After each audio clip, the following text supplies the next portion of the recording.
جمعے والے دن سورہ کہف مکمل پڑھنا سنت ہے یا پہلی 10 آیات؟ دیکھیں حدیث میں دونوں کی فضیلت ہے، پہلی 10 آیات کی بھی اور سورہ کہف کی بھی، تو یہ ایک پیکج ہوتا ہے، آپ سمجھ لیں کہ اصل تو یہ ہے کہ پوری سورہ کہف پڑھے، پوری نہیں پڑھ سکتے تو چلے ایک اللہ نے ایک اور پیکج ہمیں دیا ہے کہ پہلی 10 آیتیں پڑھ لیں۔ اس کی مثال ایسے ہے جیسے حدیث میں جو تسبیح کا حکم ہے 33 دفعہ سبحان اللہ، 33 دفعہ الحمدللہ، 34 دفعہ اللہ اکبر، یہ ہر نماز کے بعد ہے، لیکن حدیث میں 10 دفعہ بھی ہے کہ 10 دفعہ سبحان اللہ، 10 دفعہ الحمدللہ، 10 دفعہ اللہ اکبر، تو یہ ان لوگوں کے لیے پیکج ہے کہ بھائی جو 33 دفعہ نہیں پڑھ پا رہے تو چلو 10 دفعہ پڑھ لو۔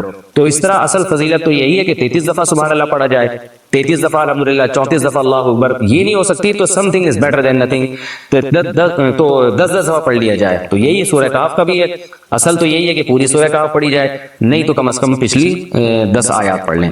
جمعے کی نماز فرض ہے یا واجب؟ جمعے کی نماز فرض ہے یا واجب؟ میں نے کتاب میں اسے فرض پڑھا تھا لیکن کئی لوگ اسے واجب بھی بتاتے ہیں، اس بارے میں تفصیل سے رہنمائی فرمائے صدام حسین راجستھان سے۔ دیکھیے جمعے کی نماز فرض ہے کیونکہ دلیل قطعی سے ثابت ہے، سورہ جمعہ میں قرآن مجید میں اللہ تعالیٰ کے ارشاد ہے اذا نودی للصلاۃ من یوم الجمعۃ فاسعوا الی ذکر اللہ، جب جمعے کے دن اللہ کی یاد کے لیے بلایا جائے تو اللہ کی یاد کی طرف دوڑو۔ تو یہ جو قرآن سے مضبوط دلیل ہے قطعی، تو جو قطعی دلیل سے جس چیز کا وجوب ثابت ہوتا ہے اس کو اصطلاح میں فرض کہا جاتا ہے، تو فرض ہے۔ رہا یہ مسئلہ کہ بعض فقہاء نے واجب لکھا ہے تو وہ اس لیے کہ یہ فرض اور واجب جو اصطلاحات ہیں، واجب کہتے ہیں جو دلیل ظنی سے ثابت ہو، قطعی سے نہ ہو، یعنی یقینی، بہت زیادہ یقینی دلیل نہ ہو، اور فرض کہتے ہیں جو ایسی پکی ڈھکی دلیل سے ثابت ہو جس کا انکار ممکن نہ ہو۔ تو لیکن یہ ایک دوسرے کے معنی میں بھی استعمال ہوتے ہیں، بعض دفعہ فرض کو واجب کہہ دیا جاتا ہے، بعض دفعہ واجب کو فرض کہہ دیا جاتا ہے، تو بعض فقہاء نے فرض کو واجب کہہ دیا، بعض نے واجب کو فرض کہہ دیا، لیکن اگر اصطلاحات میں جائیں گے تو پھر فرض کہا جائے گا جمعے کی نماز کو۔ گاؤں کی مسجد میں جمعہ ادا کرنا، میں جس گاؤں میں رہتا ہوں وہاں مسجد ہے لیکن امام نہیں ہے، اذان 5 وقت کی ہوتی ہے، امام نہ ہونے کی وجہ سے یا با جماعت نماز نہیں ہوتی، ہر کوئی اپنی مرضی سے نماز پڑھتا ہے، وہاں صرف جمعے میں ایک مولوی صاحب نماز پڑھانے آتے ہیں، تو کیا وہاں جمعہ کی نماز ہو جائے گی یا نہیں؟ اور جمعہ پڑھنے جانا ہوگا جہاں 5 وقت کی با جماعت نماز ہوتی ہو؟ امداد علی نواب شاہ سے۔ دیکھیں گاؤں میں جمعہ نبی صلی اللہ علیہ وسلم سے ثابت نہیں ہے، جب نبی صلی اللہ علیہ وسلم مدینہ میں جمعہ پڑھاتے تھے تو گاؤں کے لوگ باری باری آیا کرتے تھے، ہمیں کہیں بھی نہیں ملتا کسی صحیح روایت سے کہ نبی صلی اللہ علیہ وسلم کے دور میں گاؤں یا دیہات میں جمعہ یا عید کی نماز ہوئی ہو۔ حضرت علی کا مشہور قول ہے کہ لا جمعۃ ولا تشریق الا فی مصر جامع، کہ جمعہ اور تشریق جو ہے یہ صرف شہر میں ہی ہوگی۔ تو اس لیے جو چاروں ائمہ اس بارے میں متفق ہیں وہ یہ ہیں کہ جمعے کی نماز کے لیے ہر امام کے نزدیک کچھ نہ کچھ شرط ہے، کسی نے کہا کہ 40 افراد کی شرط، کسی نے کہا کہ بڑی بستی ہونی چاہیے۔ تو جو ہمارے نزدیک راجح قول ہے، جو قرآن و سنت سے ثابت شدہ قول ہے، یعنی نبی صلی اللہ علیہ وسلم کے دور میں کہیں بھی ہمیں یہ ملتا نہیں ہے کہ جمعے میں جو بالکل گاؤں میں جمعہ کی نماز پڑھائی گئی ہو۔ تو اگر جمعے کی نماز گاؤں دیہاتوں میں جائز ہوتی تو نبی صلی اللہ علیہ وسلم کے دور میں مدینہ کے گرد جو چھوٹی چھوٹی بستیاں تھیں وہاں جمعے کی نماز ہوتی کسی گاؤں میں؟ تو اس لیے شہر ہو یا قصبہ کبیرہ، بہت بڑا قصبہ ہو جو شہر جیسا ہوتا ہے۔ اچھا شہر کی ڈیفینیشن کیا ہے؟ عرف میں جس کو شہر سمجھا جائے، تو یعنی جس میں 2 رویا دکانیں ہوں، ہسپتال ہوں، تھانہ ہو، یہ تمام جو شہر کے لوازمات ہیں وہ جس جگہ پہ پائے جائیں گے اس کو شہر کہا جائے گا۔ جس جگہ یہ نہیں ہوں گے، وہ دور دراز علاقوں میں چند لوگوں کا ایک جتھا رہتا ہے، اس کو شہر نہیں کہتے۔ تو یہ عرف سے چینج بھی ہو سکتا ہے۔ تو اس لیے اگر آپ جس علاقے میں رہتے ہیں وہ واقعی گاؤں ہے، قصبہ کبیرہ بھی نہیں ہے، بڑی بستی بھی نہیں ہے اور شہر بھی نہیں ہے، تو پھر جمعے کی نماز وہاں پر درست نہیں ہے۔ جب نبی صلی اللہ علیہ وسلم کے گھر میں راشن ختم ہوتا تھا نا، اور بالکل حالات ایسے کہ حضرت سیدہ عائشہ کیا فرماتی ہیں 40 دن تک چولہا جلنے کی نوبت نہیں آتی تھی، صرف کھجور پانی پہ گزارا ہوتا تھا۔ ابھی میں اس سے ایک بات کہتا ہوں، جو خوراک کے بارے میں ڈاکٹر لوگ بولتے ہیں نا، ایکچولی یہ بھی کھائیں، پروٹین کے لیے یہ کھایا کریں، پھر آئرن کے لیے یہ کھایا کریں، پھر ایکچولی انسان کو ایک بیلنس ڈائٹ میں انسان کو اتنے انڈے بھی روز چاہیے۔ یوٹیوب پہ آ رہے ہوتے ہیں روزانہ 5 انڈے کھائیں، صحت کے لیے ضروری، اتنا ملک، ایکچولی ضرور کریں آپ اگر پیسے دیے اللہ نے۔ یہ سب چوچلے ہیں پیسے والوں کے لیے، اتنے بادام، اتنے پستے، ڈرائی فروٹ اور وغیرہ وغیرہ۔ غریب آدمی کو بالکل ٹینشن لینے کی ضرورت نہیں۔ غریب میں سافٹ ویئر ہی الگ ٹائپ کے لگے ہوئے ہوتے ہیں۔ میں نے دیکھے 99 سال کے غریب صرف روٹی پہ پوری زندگی گزارا کیا ہے۔ تو اس لیے ڈپریشن میں نہ جائیں۔ لوگ ڈاکٹروں کی یہ چیزیں سن کے نا پاگل ہو رہے ہیں کہ یار کیا بنے گا، تیرا کیا بنے گا، تیرا کیا ہوگا کالیا، تو ہم تو یہ کر نہیں سکتے، ہم کتنے فروٹ اور پھر یہ ڈرامہ۔ بھائی لائف کو خوش رہو، تھوڑا کھاؤ، تو ہم تو دیکھتے ہیں سیدہ عائشہ فرماتے ہیں، میں ڈاکٹروں کی نفی نہیں کر رہا، وہ سب صحیح کہہ رہے ہوتے ہیں، لیکن یہ سب جب جیب میں کیا ہو، پیسہ ہو، پھر اس کی بات ہے. جب نہیں ہے تو جو ہے یار کھا لے. اللہ یہ خوراک کا معاملہ اتنا، میں نے اس پہ اتنی ریسرچ کی، آپ کی سوچ ہوگی. میں اس میڈیکل سائنس میں بہت دلچسپی لیتا ہوں. اتنے ڈاکٹروں کو سنا ہے میں نے کہ شاید ہی کسی مولوی نے اتنے ڈاکٹروں کو، حکیموں کو سنا ہو. اس کا خلاصہ یہ نکلتا ہے کہ بہت سارے علاقے دنیا میں ایسے ہیں جہاں وہ خوراک نہیں کھائی جا رہی جو ڈاکٹروں کے مشورے ہیں. عمریں 99 سال ہو رہی ہیں کمبختوں کی. ابھی ایک انگریز نے ریسرچ کی ہے دنیا بھر میں فلاں علاقے میں لوگ کی عمر 90 سال 95 سال فلاں میں، تو ان کی خوراکوں پہ اس نے کہا کہ یار کیا کھا رہے ہیں. پتہ چلا ہر ایک کی ڈیفرنٹ ہے، ہر ایک کی کیا ہے. تو خود اس کا تجزیہ کہ بھائی یہ فیصلہ کرنا نا کہ کون سی خوراک سے آپ 100 سال جیئیں گے، یہ کوئی یقینی طور پہ نہیں کہہ سکتا. تو یہ کوئی یقینی نہیں کہہ سکتا. وہ کہہ رہے وہ کچھ لوگ پروٹین بہت ضروری ہے ہماری باڈی کے لیے، ڈاکٹر کہتے ہیں، بالکل صحیح کہتے ہیں، لیکن کچھ ویجیٹیرین ہوتے ہیں 100 سال آرام سے نکال لیتے ہیں، سیل میں سمارٹ بھی رہتے ہیں. ایک ڈاکٹر نے ایک ویڈیو بنائی کہ دیکھو جو ویجیٹیرین ہے ان کی توندیں کیسے نکلی ہوئی ہوتی ہیں. بن مانس ہے نا، وہ بندر کی ایک قسم ہے، وہ سبزیاں کھاتا تو ایسے توند نکلی ہوئی اس عجیب سا ٹیڑھا میڑا ہوا ہے. اور جو گوشت کھو رہے ہیں ہینڈسم سیل اسمارٹ. تو مجھے کسی نے بھیجی، دیکھو یار ویجیٹیرین کا یہ حال ہوتا ہے. میں نے کہا ٹھیک ہے، اللہ نے پیسہ دیا گوشت کھاؤ، ہماری شریعت بھی گوشت کو فوکس کرتی ہے، ہر موقع پہ گوشت ہی ہے. لیکن یہ نا کہ جس کے پاس گوشت کے پیسے نہیں ہے وہ یہ توند دیکھ دیکھ کے بندر کی کہ یار یہ گوشت. میں نے کہا ہرن کی مثال کیوں نہیں دی؟ وہ گوشت خور ہوتا ہے یا وہ ویجیٹیرین ہوتا ہے؟ وہ گھاس پوس ہی کھاتا ہے. کیا اسٹائل ہے اس کا، چیتے سے زیادہ تیز بھاگ رہا ہوتا ہے وہ. تبھی تو بھرنا تو چیتے نے جنگل کو ختم کر دیا ہوتا. 10 ہرنوں کے پیچھے چیتا بھاگے گا تو ایک ہاتھ قبضے میں آئے گا. کیونکہ ہرن بھی ہرن ہے بھائی، دیکھیں نا. ہم کہتے ہیں نا اس کو میں نے جب سے قرضہ دیا ہرن ہو گیا، وہ بندہ ہرن ہو گیا، حالانکہ ویجیٹیرین تھا. وہ قرضہ آپ دو، چاہے ویجیٹیرین ہو، فل کارب ڈائٹ کھاتا ہو، اتنی اسپیڈ سے قرضہ لے کے غائب ہوگا. آپ کو ہوگا کہ یار میں خام خواہ میں گوشت پہ گزارا کر رہا ہوں، مجھے بھی آلو اور چاول کھانے چاہیے. اتنی اسپیڈ بڑھ جاتی ہے اس کی. تو وہ سب تحقیقات اپنی جگہ درست ہیں، لیکن ان سے ڈپریشن میں نہ آیا کرو. اللہ نے ہر شخص کی باڈی میں ایک سافٹ ویئر انسٹال کیے ہوئے ہیں. باڈی میں جو بھی جاتا ہے نا، باڈی اس حساب سے اپنی مرضی کی چیزیں نکال لیتی ہے. وہ خود کشیدتی ہے. وہ ایسا سسٹم بنایا ہوا اللہ تعالیٰ نے. تو اس لیے بہت زیادہ ڈاکٹروں کی یوٹیوب کی تحقیقات میں نہیں آیا کرو. تھوڑا بہت آیا کرو، جیب میں پیسے ہیں تو ٹھیک ہے بھائی، پھر لو کارب ڈائٹ بھی کھاؤ. ویسے تو بس ایک بات کر دوں، اپنی خوراک سے نا چینی کم کر دو. بس بیسک چیز گھوم پھر کے یہی آؤ گے. میٹھا کیا کر دو اپنی زندگی سے، اور یہ بیکری آئٹم اور میٹھا ختم کر دو. بس یہ تو فرض عین ہے. اس کے بعد پھر جس کو اللہ نے، اس کے لیے پیسہ نہیں چاہیے، اس کے لیے تو پیسہ یعنی پیسہ نہیں ہوگا تو یہ کام آسان ہوگا. جب چینی شارٹ ہوئی تھی نا مارکیٹ سے، تو ٹی وی پہ خبریں آ رہی تھی غریب آدمی کہاں سے چینی خریدے، ہائے ہائے ہائے غریب آدمی کیا کرے گا، مفتی صاحب بیان کرو. میں نے کہا بہت بہترین موقع مل گیا غریب کو چینی چھوڑنے کا. چینی کو سونے کے بھاؤ کر دینا چاہیے. چینی کو کیا کر دینا چاہیے؟ سونے کے بھاؤ. بہت فائدے مند. اس کو سستی نہ کرواؤ، اس کو مہنگا ہی کرواؤ چینی کو. خیر، تو کہاں سے کہاں بات چلی گئی؟ تو وہ میں عرض کر رہا تھا کہ سید الانبیاء صلی اللہ علیہ وسلم کے لیے ایسی غربت کا انتخاب کیا گیا کہ آپ کو حکم، آپ کی یہ طبیعت بنائی گئی کہ آپ نے بھی مسکینی والی زندگی گزارنی ہے، اور اپنی ازواج 40 دن گھر میں چولہا نہیں جل رہا. تو امہات المومنین نے پھر کیا کیا؟ نبی سے مطالبہ کیا کہ بھئی آپ جو مال غنیمت میں حصہ آتا ہے ہمیں اتنا حصہ دیں، وغیرہ وغیرہ، جس کی تفسیر میں ہمیں ڈیٹیل ملتی ہے. تو ہمارے نبی نے کیا فرمایا؟ دیکھو ہمیں حکم کیا دیا ہمارے نبی نے کہ اپنے گھر والوں کو عاشروہن بالمعروف. قرآن کہتا ہے عرف کے مطابق کیسے معاملہ چلانا ہے ان کے ساتھ. اور جس اسٹینڈرڈ کی آپ کی گھر والی کی لائف شادی سے پہلے کی تھی، پوری کوشش کر کے کم سے کم وہ اسٹینڈرڈ آپ نے اس کو دینا ہے. اب کوئی کہے دیکھو نبی کی جب ازواج نے نبی سے مانگے پیسے تو نبی نے کیا فرمایا کہ تعالینا امتعکن واسرحکن سراحا جمیلا.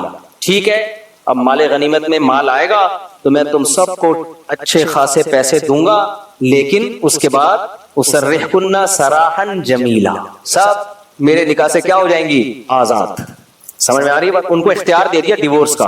کیا آپ کے پاس اب یہ آپشن ہے کہ یا تو اسی غربت میں گزارا کریں جیسا میں ویسے ہی آپ نے بھی، ایک دن کھانا ہوگا ایک دن کھانا نہیں ہوگا. چولہا کبھی جل گیا تو قسمت ہے، نہیں جلا. سمجھ آ رہی ہے بات؟ تو روزہ رکھیں گے. نبی کی کیا سیرت ہے، جب گھر میں آتے امی عائشہ سے پوچھتے کچھ کھانے کو ہے، اگر کہہ دیتی ہاں ہے چلو بھی لے آؤ کھا لیتے ہیں، اگر کہتی کہ نہیں ہے چلو روزے کی نیت کر لیتے ہیں. بھائی جب بھوکا پیاسا رہنا ہے شام تک تو روزے کی نیت کر کے ہم ثواب ضائع کیوں کریں؟ نیت نہ کر کے ہم ثواب ضائع کیوں کریں؟ تو نبی نے ان کو کیا فرمایا کہ ٹھیک ہے بھائی، تو آپ کو میں طلاق کا اختیار دیتا ہوں. سب ازواج کو بلا بلا کے الگ الگ اختیار دیا ہے کہ آپ کو بھی ڈیورس کا حق ہے کہ اپنے اوپر طلاق واقع کر سکتی ہیں، یعنی میرے نکاح سے آزاد ہو سکتی ہیں. آپ کو بھی، سیدہ عائشہ کو بھی، کیونکہ ان کی عمر کم تھی تو اس لیے ان کو آپ نے فرمایا کہ جلد بازی نہ کرنا، پہلے اپنے گھر والوں سے مشورہ لے لو، کیونکہ پھر بعد میں یہ آزمائشیں آئیں گی. یہ جو غیر مسلم لوگ کہتے ہیں نا کہ اتنی کم عمری میں سیدہ عائشہ سے شادی کر لی، بھائی سیدہ عائشہ کو ڈیورس کا حق بھی نبی نے دیا ہے کہ ٹھیک ہے آپ اگر سمجھتی ہو کہ آپ کا میرے ساتھ گزارا نہیں ہے تو آپ علیحدگی لے لو، اور جلدی فیصلہ نہ کریں، آپ کی عمر کم ہے، اپنے ماں باپ سے جا کے مشورہ لیں آپ. تو سیدہ عائشہ نے کیا فرمایا؟ افیک اشاور، آپ کے بارے میں مشورہ ہے. یعنی یہ آپ کو سوال کیسے کر لیا آپ نے ہم سے؟ یعنی ایک طرف فقر و فاقہ اور پیغمبر، اور دوسری طرف دولت.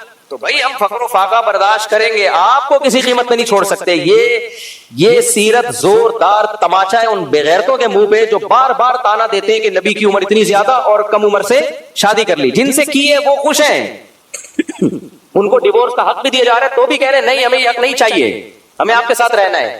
اس سے پتہ چلتا ہے نبی نے اتنی 50 سال کی عمر میں سیدہ عائشہ جیسی کم عمر سے نکاح کر کے کیسا نبھایا ہے، کہ ان کی مینٹیلٹی کے حساب سے ایسا آپ کا بیہیویئر تھا کہ وہ ڈیورس کا رائٹ ملنے کے بعد بھی کہہ رہی ہے مجھے غربت میں بھی آپ پسند ہیں. آج کسی کی بیوی ایسا کرے گی؟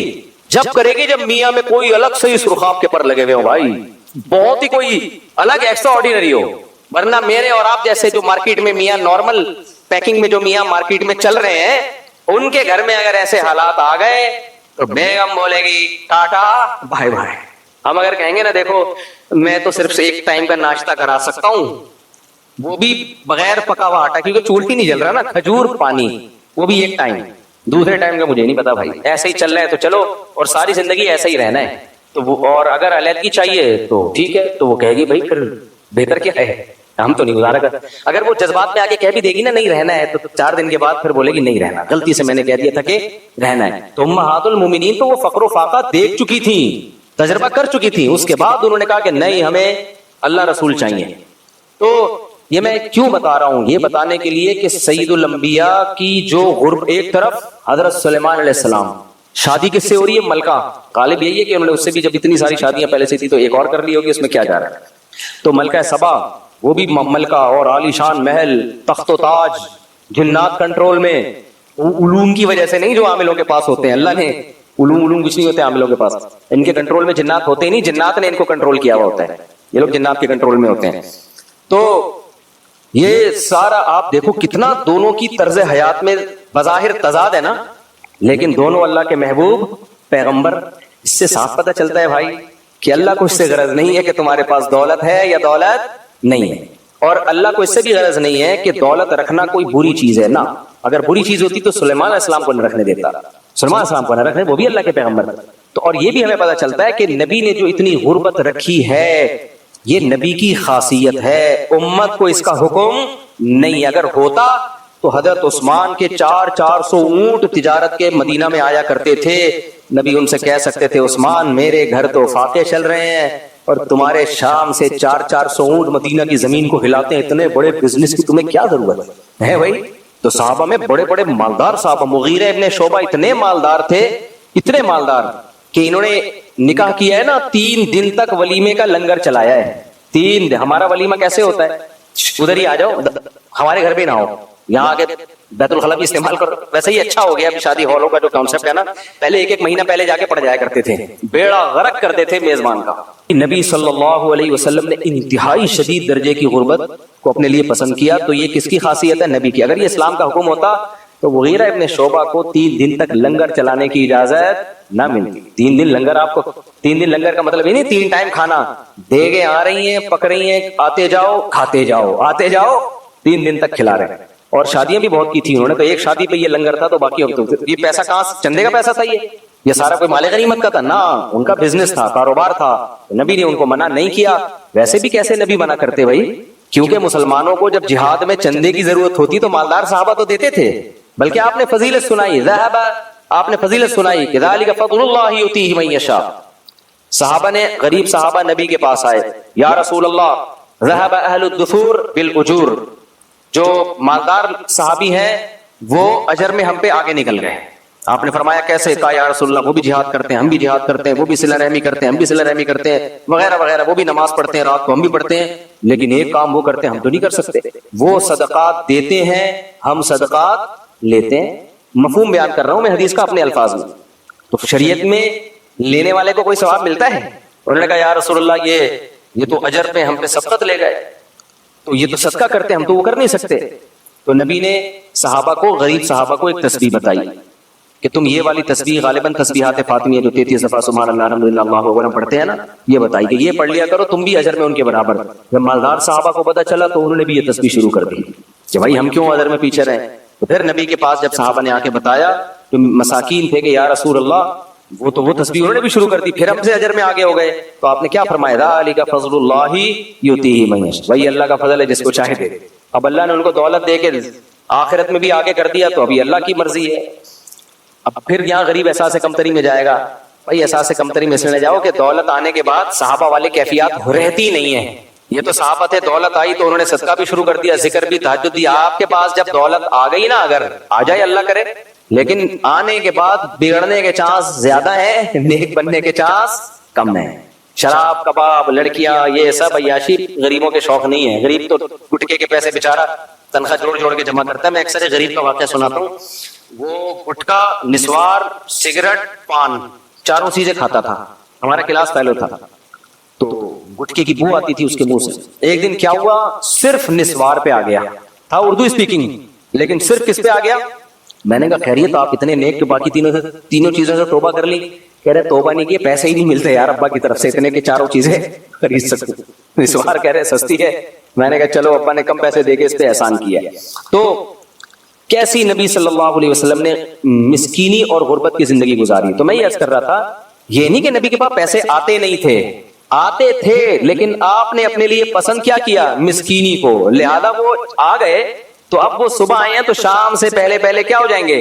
خرچ۔ اور آپ کی ازواج نے بھی یہی طرز زندگی، صبح آئے تو شام سے پہلے خرچ۔ تو یہ اسٹائل اگر کسی کا ہو تو وہ پیون زدہ کپڑے پہنے گا۔ تو پیون زدہ کپڑے پہننا جب سنت ہے جب یہ والا پورا اسٹائل ہو۔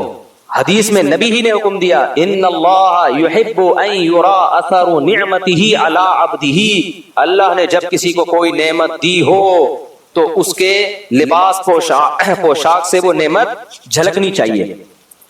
تو کوئی نعمت دی ہو تو اس سے پتہ چلتا ہے اگر عالم کے پاس یا کسی شخص کے پاس پیسہ ہے تو یہ جو تواضع پہ میں نے بات شروع کی تھی نا، پھر یہ تواضع نہیں ہے پیسہ بہت ہے لیکن خاکسار، فقیر۔ کیوں فقیر بول رہے اپنے آپ کو؟ کم وقت جب تیرے پاس اتنا پیسہ ہے نہیں میں فقیر۔ ہاں اللہ کے در کا فقیر بولے تو ٹھیک ہے، میں عاجز۔ اور پھر وہ گدھے کی سواری پہ جا رہا ہے، پھٹی ہوئی پٹ پٹی موٹر سائیکل رکھی ہوئی ہے اس نے، اور جو ہے وہ کچھ بھی نہیں ہے اس کے پاس، غریبوں جیسا حلیہ بنایا ہوا ہے۔ تو یہ تواضع نہیں ہے، یہ تواضع کی صورت ہے، دیکھنے میں لگے گی یہ تواضع، حقیقت میں یہ ناشکری ہے، کیونکہ شکر زبان سے بھی واجب ہے اور اپنے عمل سے بھی واجب۔ زبان کا شکر کیا ہے؟ اللہ کا دیا میرے پاس بہت کچھ۔ عمل کا شکر کیا ہے؟ دیکھو نظر بھی آ رہا ہے اللہ کا دیا ہے۔ آپ نے کسی فقیر پر احسان کیا، اس کو اچھی کوٹ پٹلون ٹائی اسپرے کر کے لگا دیا کہ یار دیکھنے میں اب تو لگے، میرا دوست ہے نا تو اچھا لگے۔ اس نے جا کے وہ شاپر میں رکھا، دوبارہ چٹی بنیان میں، دھوتی بنیان میں آ گیا۔ آپ نے کہا یہ کیوں کہہ رہے ہیں؟ یار مجھے اس میں تکبر پیدا ہو رہا تھا۔ تو وہ آپ کیا بولو گے؟ پھر واپس کر دے، پھر شاپر میں نہ رکھ، وہ مجھے واپس کر دے، تو اس قابل نہیں ہے کہ تجھے یہ پہنایا جائے، تو یہ ناشکری کر رہا ہے تو ہم بھی یہی کرتے ہیں، جو صلاحیتیں اللہ نے دی ہیں اسی وجہ سے دیکھو بچے میں جو صلاحیت ہو نا اس کو بتا دینا چاہیے تمہارے اندر یہ صلاحیت ہے، کیونکہ ورنہ وہ احساس سے کمتری میں جاتا ہے۔ ماں باپ بچے کو پتہ ہے کیسے سمجھاتے ہیں؟ تو کسی کام کا نہیں ہے، مجھے پتا تو کبھی بھی نہیں پڑھ سکتا۔ یہ آج کل مارکیٹ میں مفتی صاحب یہ کچھ نہیں کرے گا، اس سے امیدیں لگانا میں نے کیا کر دی ہیں؟ چھوڑ دی۔ اس کا تو دماغ ہی نہیں ہے، یہ تو بزدل ہے، یہ تو کم ہمت ہے، یہ تو بے وقوف ہے۔ اس کو تو ہم 10 سال سے ایک بات سمجھا رہے ہیں، وہ سمجھ میں نہیں آئی۔ جب بچے کو ماں باپ کی طرف سے ہر وقت یہ تابڑ توڑ میزائل فائر ہوں گے نا بچے کے اوپر، بچے کو لگے گا کہ واقعی میں بے وقوف بھی ہوں، میں پرلے درجے کا احمق بھی ہوں، میں بزدل بھی ہوں، میں کم ہمت بھی ہوں۔ اس میں چڑچڑا پن پیدا ہوگا، جو کام وہ کر سکتا ہے وہ بھی نہیں کرے گا، اس کا آؤٹ پٹ بھی زیرو ہونا شروع ہوگا۔ پھر ماں باپ کے اور تانے، نتیجہ کیا نکلے گا؟ وہ تھکا ہارا ایک ناکام انسان سمجھ کے زندگی گزارے گا۔ پھر وہ کہے گا میری بیٹھنا چرسیوں میں ہی بنتا ہے میرا، میرے لیے جو سب سے بہترین لائف ہے وہ کون سی ہے کہ میں کہوں تو کسی کام کا نہیں، تو چرس پی لو، کیا خیال ہے اس سکون کے لیے؟ یہ پاگلوں والی حرکتیں ہیں بھائی، ہمیں نہیں ملتا۔ نبی صلی اللہ علیہ وسلم نے کبھی کسی صحابی کی حوصلہ شکنی کی ہو، میرے علم میں کوئی ایسی حدیث نہیں۔ یہ جو حدیث میں آتا ہے نا منہ پہ تعریف کرنا برا ہے، اس کا مطلب ہے جب سامنے والے کا ظرف چھوٹا ہو، بعض یا تعریف سے آپ کا مقصد چاپلوسی ہو، جیسے باس کی تعریفیں کر رہے ہوتے ہیں، مقصد ہوتا ہے تھوڑی تنخواہ بڑھا دے گا اس بہانے، یا دوست کی چاپلوسی کر رہے ہوتے ہیں تاکہ پیسے نکال کے دے دے، یا کچھ اس طرح کی چاپلوسی، یا وہ تعریف جو سامنے والے کو بگاڑ دے۔ بعض لوگوں کا ظرف بہت چھوٹا ہوتا ہے، ان کے منہ پہ ان کی تعریف کی جائے تو اپنی اوقات وہ بھول جاتا ہے، ایسے لوگوں کی کھوپڑی